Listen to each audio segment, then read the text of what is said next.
네, 안녕하세요. 여러분들의 구독과 좋아요로 이 채널이 유지되고 있습니다. 항상 구독자님, 멤버십 회원님들에게 감사하다라고 말씀을 드리면서 자, 이번 내용은 금리 인하 관련된 내용을 제 기준으로 매우 주관적으로 한번 설명을 드리도록 하겠습니다.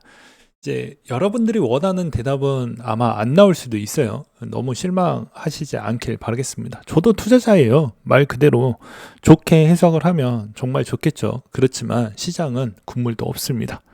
그렇기 때문에 진짜 명확하게 봐야 되는 포인트를 자칫 잘못되면 여러분들이 1년, 2년, 3년 동안 돈을 벌었던 돈이 그냥 하루아침에 무너져 내릴 수 있다는 점을 꼭 기억하시길 바라겠습니다. 그래서 감정적으로 투자하는 건 결코 좋은 결과를 얻지 못한다. 이걸 꼭 기억하시길 바라겠고요. 이번에 이제 12월 금리 인하 기대감이 엄청 많이 올라왔습니다. 84%대까지 올라오면서 시장이 이제 생각보다 좀 안정세를 보여주고 있는 실정인데요. 그렇지만 왜 비트코인은 많이 못 올랐을까요? 라고 이제 물어볼 것 같은데요. 제가 계속 이야기를 했습니다. 예.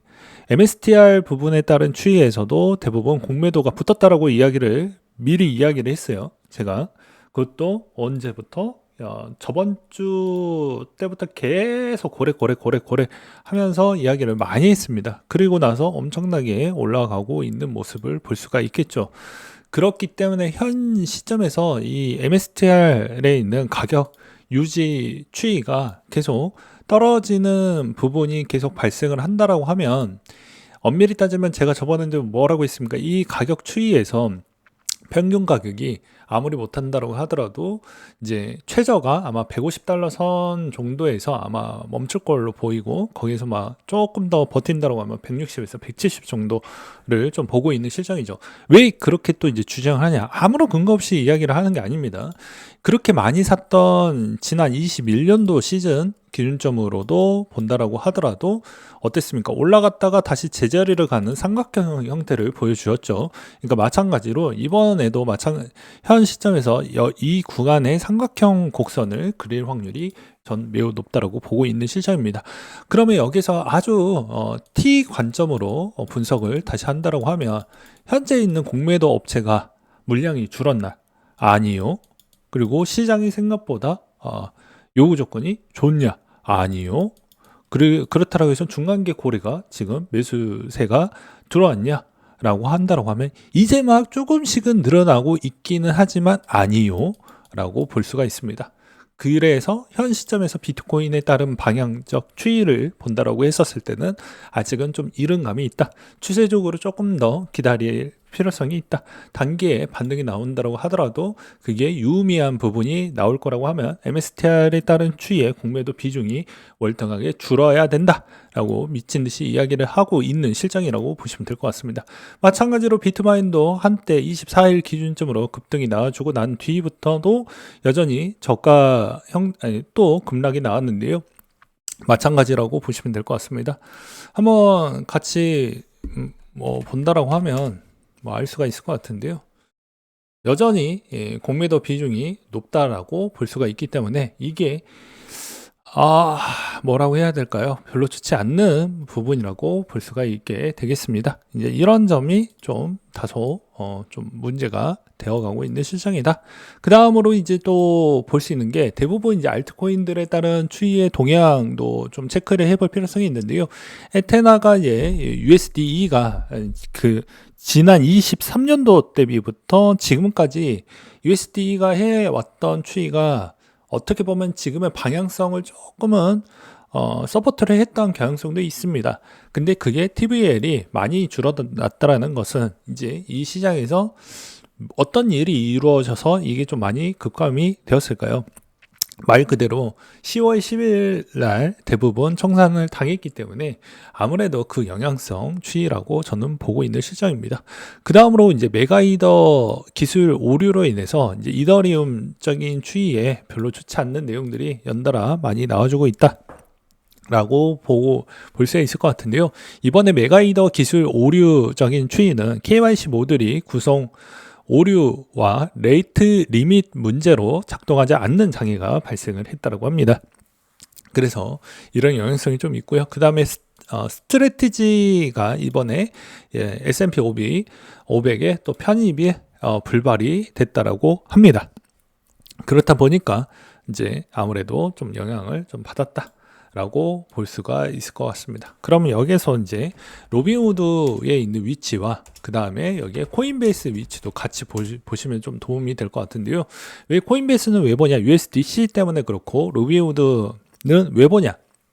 개미가 그만큼 많은 매매를 이루어지고 있냐에 있는 패턴을 보기 위해서 이 두 개를 같이 겸용하면서 보는 것입니다. 그래서 현 시점에서 이걸 좀 기본 베이스로 좀 보시고 그 다음으로 좀 봐야 되는 포인트 중에 하나는 이 $1 환율 추이입니다. 유로와 같이 보시면 좀 도움이 많이 돼요. 이게 제가 보았을 때가 한 78원대까지였나요? 아마 그 정도 때까지 올라가더라고요. 그래서 이게 이제 환율이 대부분 전 세계, 한국만 좀 더 많이 올라가긴 했지만 그래도 대부분 다 모든 국가들이 지금 달러가 생각보다 왜 올라가고 있을까요? 셧다운에 따른 영향으로 인해서 집행이 늦어지다 보니까 달러의 유동성 공급이 안 되다 보니까 달러가 귀해지는 현상이 같이 이루어졌다.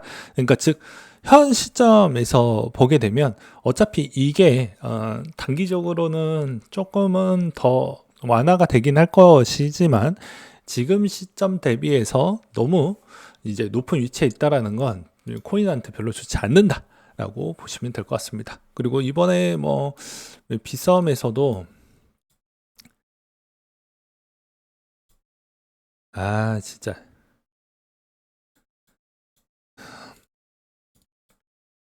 네, 비싸움에서도 한때 이제 또 USD 원이 또 튀겨주기도 했었는데요.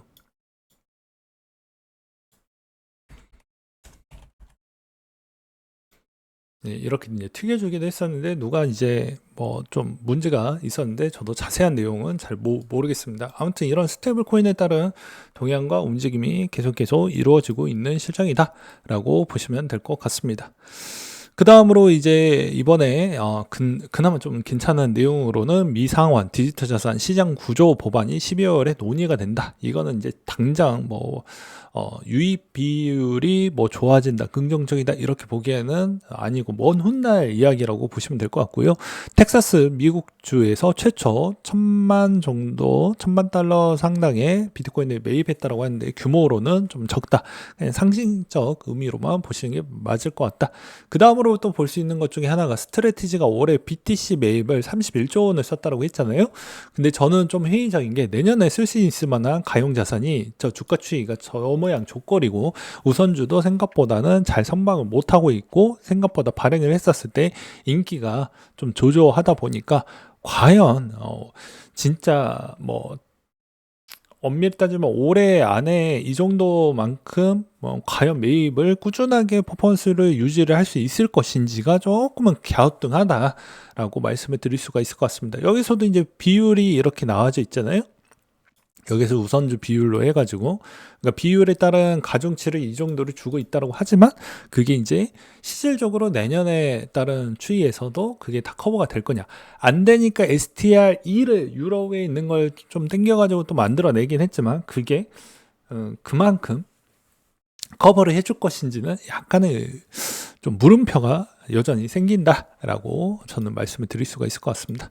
그리고 여전히 이제 계속 비토하는 고래 비중이 2조 원어치 비중이 있다라고 하는데요. 이게 이제 또 언젠가는 또 여기서 또 출렁출렁 거리면 또 박살이 날 수가 있기 때문에 이런 고민거리가 여전히 내재가 되어져 있다. 그러면 현 시점에서 이제 ETF 수급 추이만 보고 이제 마무리를 지어 보도록 하겠습니다. 보게 되면은 여전히 이제 GBTC 부분에 이제 물량이 안 났습니다. 물량이 계속 나왔을 때는 여전히 얘네가 주도한다라고 했죠. 나오는 물량이 나오면 얘네가 주도하고 그 다음에 아이비트가 여전히 계속 매도를 하고 있는 실정입니다.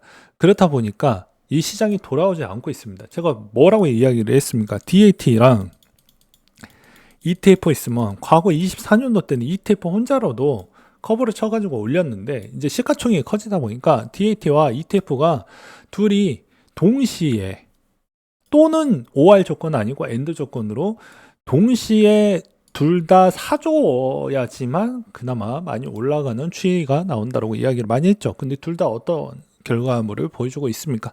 당연히 힘을 많이 못 쓰고 있는 실정이죠. 그리고 솔라나 의외로 선방을 쳐주고 있는데도 불구하고도 지금 가격이 저 모양을 보여주고 있다라는 것은 아무래도 제가 보기에는 오히려 진짜 엄밀히 따진다라고 치면 솔라나는 만약에 저 물량을 소화를 안 됐을 때는 더 밑으로 시군창까지 갈 뻔했었는데, 그나마 이제 ETF 물량이나 XRP 쪽도 마찬가지로 ETF 물량들이 좀 들어오고 있는 게 그나마 좀 나아지고 있는 실정이다라고 말씀을 드릴 수가 있을 것 같습니다. 아무튼 이게 12월 달까지 유의미한 이제 조정이 조금은 마무리가 되고 난 뒤에 그 다음부터 바라보는 포인트의 전환 시기가 나올지 말지 그걸 결정을 하시면 될 것 같고요. 단기적으로는 여전히 이제 사람들이 생각하는 게 여기서는 이제 하이퍼 리퀴드나 뭐 그 다음에 우리가 알고 있는 그 다음에 에테나나 이렇게 규모가 있는 좀 애들 거를 유심하게 좀 비중을 조금씩 늘려보는 것도 전 나쁘지 않는다라고 보는 입장입니다. 왜 그러냐면 전제 조건은 그 다음 시간에 알려드리도록 하겠습니다.